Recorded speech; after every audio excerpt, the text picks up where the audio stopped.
अफगानिस्तान में स्थिरता लाने के लिए अमेरिका समेत दुनिया के कई देश परेशान हैं और लगातार कोई न कोई कदम उठा रहे हैं।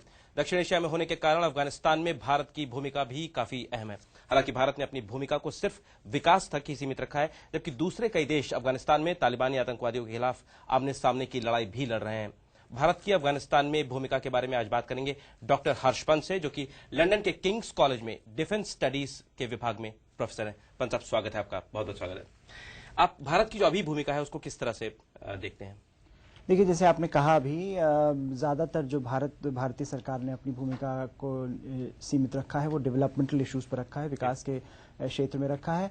और भारत सबसे one of the largest aid donors है अफगानिस्तान सरकार के लिए, और बहुत पॉपुलर है भारतीय संस्कृति, भारतीय सरकार जो काम कर रही है, इंफ्रास्ट्रक्चर जो काम कर रही है, कल्चर, तो on a whole range of issues Bharat बहुत प्रोडक्टिवली एंगेज्ड है अफगानिस्तान में। सवाल यह है कि आगे उस भूमिका को अप्रिशिएट किया जा रहा है या नहीं इंटरनेशनल कम्युनिटी में, और लंदन में बहुत बड़ा झटका भारत को लगा है, तो उससे मुझे लगता है एक जरूरत है रीअसेसमेंट करने की कि भारत कहाँ जाना चाहता है, मतलब अपनी भूमिका को और बढ़ाए।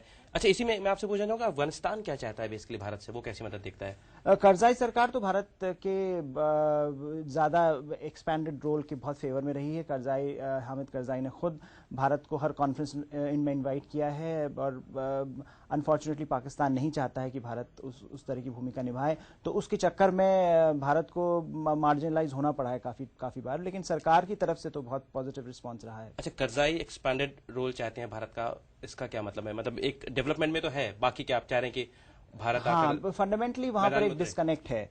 करजाई सरकार बहुत ज्यादा पाकिस्तानी सरकार का रोल नहीं देखना चाहती है अफगानिस्तान के मामलों में, और इसलिए उनको लगता है कि भारत जो रोल प्ले कर रहा है वो ज्यादा पॉजिटिव है, और उसको भारतीय रोल अगर ज्यादा बढ़ेगा तो वहां पर पाकिस्तानी रोल थोड़ा कम हो जाएगा। उसको बैलेंस करने के लिए अफगानी सरकार ये चाहती है कि भारत ज्यादा बड़ा रोल प्ले करे पाकिस्तान। आप खैर अमेरिका में आज आप भाषण देंगे शाम को, और लंदन में आप स्टडीज करते रहे, पूरी दुनिया के देशों की जो नीति है अफगानिस्तान में बहुत अच्छी तरह से जानते हैं।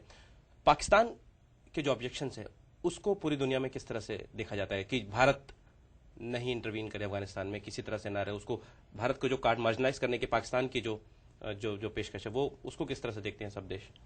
देखिए, वो समझते हैं कि पाकिस्तान के लिए अफगानिस्तान क्यों इम्पोर्टेंट है। हिस्टोरिकली पाकिस्तान ने अफगानिस्तान को एक अपना स्ट्रेटेजिक डेप्थ के लिए इस्तेमाल किया है इंडिया के खिलाफ, और वो एक माइंडसेट पाकिस्तानी मिलिट्री का बना हुआ है।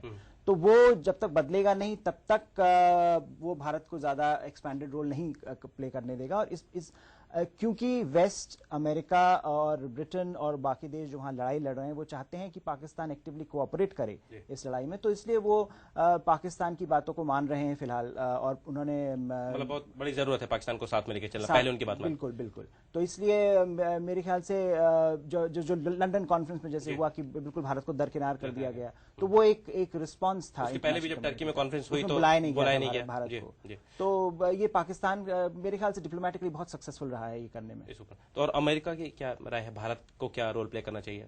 देखिए, अमेरिकी सरकार बार बार ये कहती रही है कि भारत को एक बड़ा रोल प्ले करना चाहिए अफगानिस्तान में, लेकिन विकास के क्षेत्र में ही। हालांकि वो ये जानते हैं कि भारत बहुत पॉपुलर है, भारत जो काम कर रहा है वो बहुत जरूरी है, क्योंकि जब तक डेवलपमेंट नहीं होगा, मिलिट्री आप कितनी भी यूज कर लें, आप वहां पर जीत नहीं पाएंगे। पर उसका अभी तक जो भारत की पेशकश रही है वो दरकिनार ही की गई है। अच्छा, भारत में भी जो बड़े लोग हैं, जो डिसीजन मेकिंग लोग हैं, उनसे भी आपकी बात होती रहती होगी, तो क्या कहीं ये ख्याल है दिमाग में कि भारत, जैसे कि आप एक्सपांडेड रोल की बात कर रहे हैं, भविष्य में भारत कभी मैदान में उतरेगा सीधे आमने सामने की लड़ाई में, या सिर्फ विकास तक ही रहेगा, स्टेट पे पॉलिसी है? देखिए, अभी तक तो पॉलिटिकल कंसेंसस यही है भारत में कि भारत को वहां पर सिर्फ विकास का काम करना चाहिए, लेकिन वो मुझे लग रहा है बदलेगा, क्योंकि दो चीजें हो रही हैं। एक तो आप पिछले दो साल में भारत की एम्बेसी काबुल में अटैक की जा चुकी है। उसका सीधा मतलब यही मतलब है कि भारत भी इन्वॉल्व है, और भारत भी इन्वॉल्व है। भारत चाहे ना चाहे, भारत वहां पर इन्वॉल्व है सिक्योरिटी डायनामिक में, और इसको कोई दरकिनार नहीं कर सकता है। दूसरी बात, अगर भारत को इस तरह से दरकिनार किया गया जैसे लंदन कॉन्फ्रेंस में हुआ, तो मेरे ख्याल से भारतीय सरकार को अपनी नीति बदलने के लिए फोर्स होना पड़ेगा। उनको ये काफी महंगी पड़ रही है मीडियम टर्म में ये पॉलिसी, तो उसका रीअसेसमेंट वो करेंगे या नहीं, ये तो एक रीअसेसमेंट चल रहा है इंडिया में। जैसा कि आतंकवादियों से बातचीत के बारे में भारत ने नीति हाँ, उसके बदली बारे है। में क्या आपकी राय है? उसमें वो काफी हद तक, देखिए भारत में ये बहुत पॉपुलर नहीं है अभी, पाकिस्तान से बात करना पब्लिकली और इवन पॉलिटिकली बहुत एक्सेप्टेबल चीज नहीं है। इवन अभी जो कॉन्फ्रेंस होने वाली है उसके खिलाफ भी कई बयानबाजी हुई है। हो गए हैं। तो उसमें सवाल यह है कि ये क्यों हो रहा है, तो उसका कारण यह है कि ये इसलिए हो रहा है कि भारत मार्जिनलाइज हो गया है। जो अफगानिस्तान में सिचुएशन जैसे लंदन में हुआ, तो उस स्ट्रेटेजिक रूम को मैन्यूवर करने की जो स्पेस थी भारत के पास, वो नहीं रही है। तो वो उसको गेन करने के लिए भारत के पास सिर्फ एक पत्ता था और एक कार्ड था, वो उसने चल दिया कि भाई हम शुरू कर रहे हैं नेगोशिएशन। अब वो नेगोशिएशंस कहाँ जाती हैं ये देखना पड़ेगा। अच्छा, एक और आखिरी सवाल आपसे करूंगा, जो मार्जा में अभी ऑफेंसिव चल रहा है ना हेलमंद में, वो किस तरह का ऑपरेशन और क्या उससे सफलता मिल रही है, मिलेगी क्या आगे? इसी तरह के ऑपरेशंस करेगा अमेरिका और नाटो सेनाएं?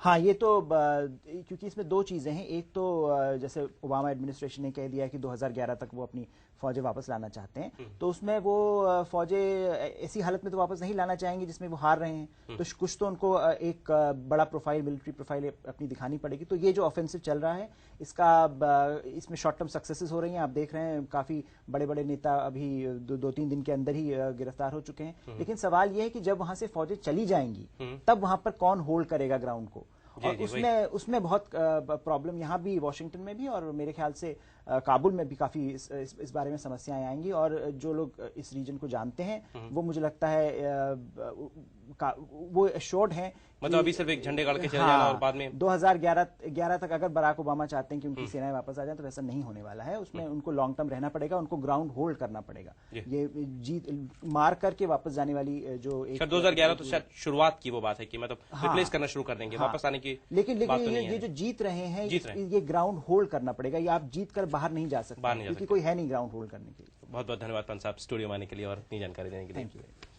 अमेरिका लाइव आप हमारी वेबसाइट www.voasamachaar.com पर भी देख सकते हैं। अमेरिका लाइव के बारे में अपनी राय हमें americalive@voanews.com पर भेजना न भूलें। अमेरिका की बड़ी खबरों के साथ सोमवार को फिर मिलेंगे। नमस्कार।